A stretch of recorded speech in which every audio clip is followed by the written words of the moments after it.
nightmares in my head, I fear that the thoughts build up until I can't hear, that my mind fills up into a creature, and it haunts me somewhere much deeper.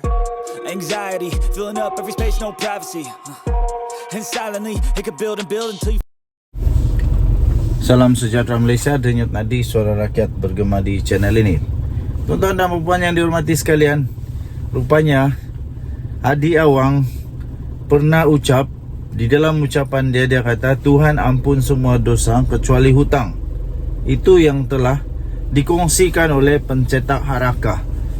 Pencetak Harakah yang sekarang ini menjadi pemiutang, yang sedang dihutangi oleh Harakah. Pencetak Harakah kongsi ucapan Hadi Awang.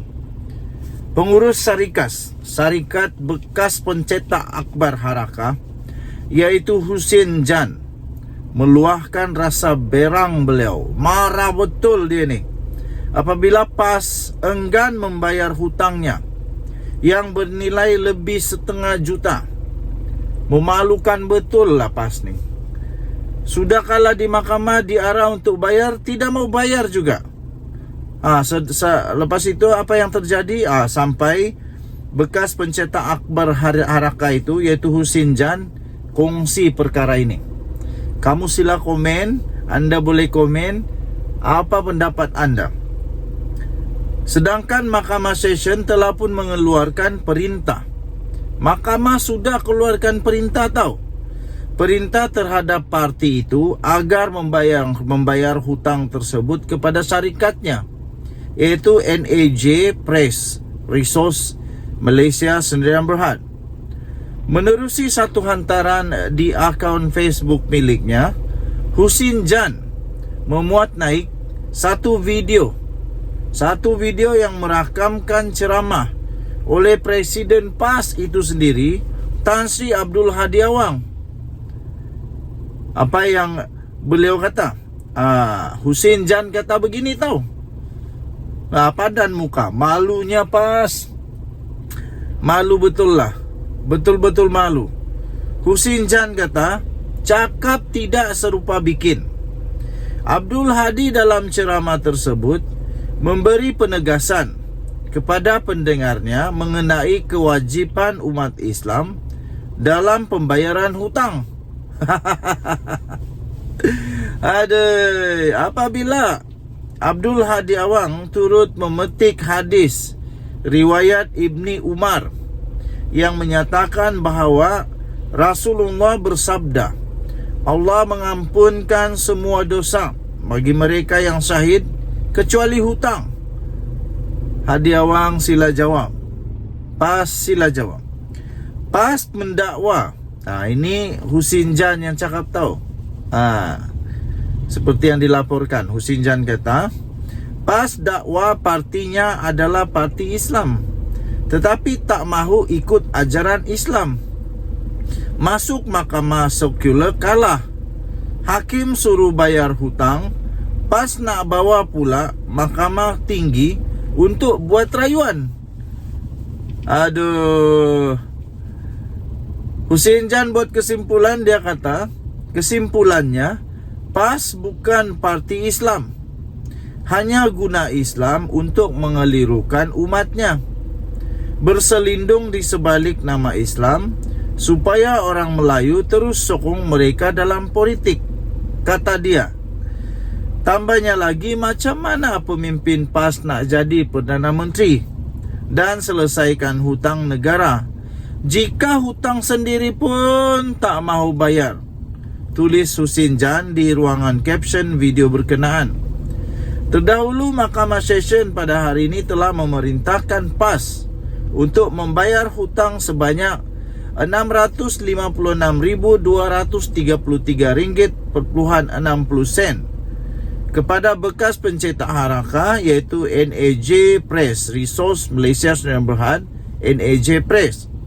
Hakim Lailatul Zuraida Harun mengeluarkan perintah selepas membenarkan permohonan NAJ Press selaku plaintiff untuk mendapatkan penghakiman terus dalam tuntutan samanya terhadap PAS.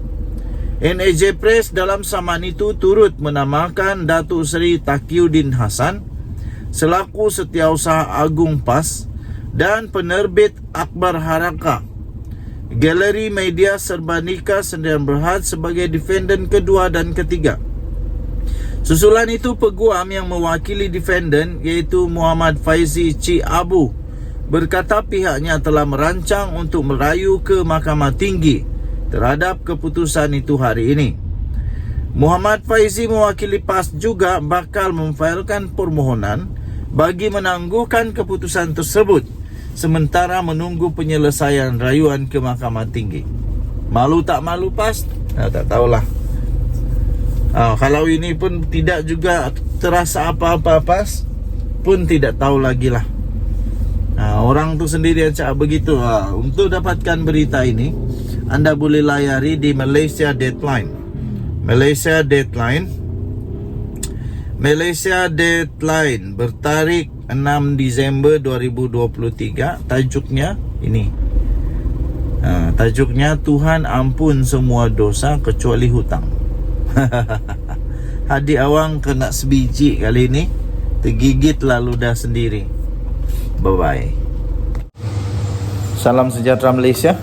Disahkan Isham Jalil sudah keluar daripada, bukan sudah keluar, sudah dipecat daripada UMNO. Sekarang Isham Jalil harus cepat masuk Bersatu kerana masa depan politiknya di Bersatu lebih cerah. Tapi betulkah lebih cerah ataupun lebih malam? Lebih cerah atau lebih malam, tidak pastilah. Tapi itulah yang ditulis oleh Sabuddin Husin di laman di blog sabuddin.com.net. Dia kata begini, walaupun belum ada pengumuman rasmi lagi sehingga ini, Isham Jalil sebenarnya sudah pun dipecat dari UMNO. Beliau dipecat daripada UMNO dalam satu mesyuarat MT UMNO yang tidak dihadirinya pada malam semalam. Selain beberapa ahli MT UMNO yang hadir dalam mesyuarat malam semalam, telah mengesahkan pemecatan itu, penyingkiran Isham daripada grup WhatsApp MT UMNO tambah lama lagi mengukuhkan perkara itu. Jika tidak dipecat, kenapa beliau dikeluarkan dari grup WhatsApp berkenaan? Isham dilaporkan dipecat atas kesalahan antaranya mendesak Ahmad Zahid, Presiden UMNO agar meletak jawatan, mencabarnya berdebat, mengeluarkan label Barua DAP, menentang secara terbuka kependirian UMNO menyertai kerajaan perpaduan dan tidak hadir mesyuarat MT sebanyak 4 kali. Dengan dipecat daripada UMNO, Isham kini menuruti jejak nasib beberapa pemimpin yang menerima nasib yang sama sebelum ini seperti Anwar Musa, Khairi Jamaluddin, Noh Omar dan beberapa yang lain. Bermakna terputus sudah hubungan bekas pegawai khas Najib Razak itu dengan UMNO dan tiada apa-apa lagi yang boleh dilakukannya untuk meneruskan perjuangan bersama parti tersebut. Nasib dan masa depan Isham kini terpulang kepada beliau membuat pemilihan dan penentuannya. Apakah yang terbaik patut dilakukannya sekarang? Untuk meneruskan karier dan kerjaya kehidupan, Isham barangkali ada banyak pilihan di depannya. Tetapi dalam konteks perjuangan masa depan, pilihan terbaik untuknya hanya satu. Masuklah Bersatu. Dengan menyertai Bersatu, beliau bukan saja boleh meneruskan karier politiknya dengan lebih baik dan melakukan pelbagai serangan lagi terhadap Ahmad Zahid Hamidi, malah berjuang bersama parti itu mungkin amat bersesuaian dengan jiwanya. Dalam masa waktu yang sama, berjuang bersama Bersatu merupakan parti gabungan Perikatan Nasional, juga bertepatan dengan pendiriannya yang menolak DAP sebagai rakan kongsi. Berkaitan hal ini, Isham tidak harus berlengah lagi untuk mengisi borang keahlian Bersatu. Ditambah beliau juga telah menetapkan pendirian tidak mahu merayu atas pemecatannya. Masuklah Bersatu cepat mungkin dan mulakan langkah perjuangan daripada sekarang. Maka harapan lebih terbentang untuk beliau dipilih sebagai calon dalam PRU16 akan datang. Kalaupun PN tak menang dalam PRU16 yang akan datang ini, kalau bertanding di mana-mana kerusi parlimen sekalipun atas tiket PN, harapannya untuk bergelar YB amat cerah sekali. Kalau PN menang pula, silap-silap boleh terus jadi menteri. Sabuddin Husin, 7 Disember 2023. Denyut Nadi Suara Rakyat bergema di channel ini. Jangan lupa tekan butang subscribe, like dan share. Persoalannya, adakah benar Isham Jalil akan masuk bersatu atau dia masuk PAS? Mana satu yang lebih baik, PAS atau bersatu? Atau dua-duanya sebenarnya tidak sesuai untuk dia? Bukalah parti baru kalau berani, macam Syed Saddiq. Kita tunggu. Denyut Nadi Suara Rakyat bergema di channel ini. Bye-bye.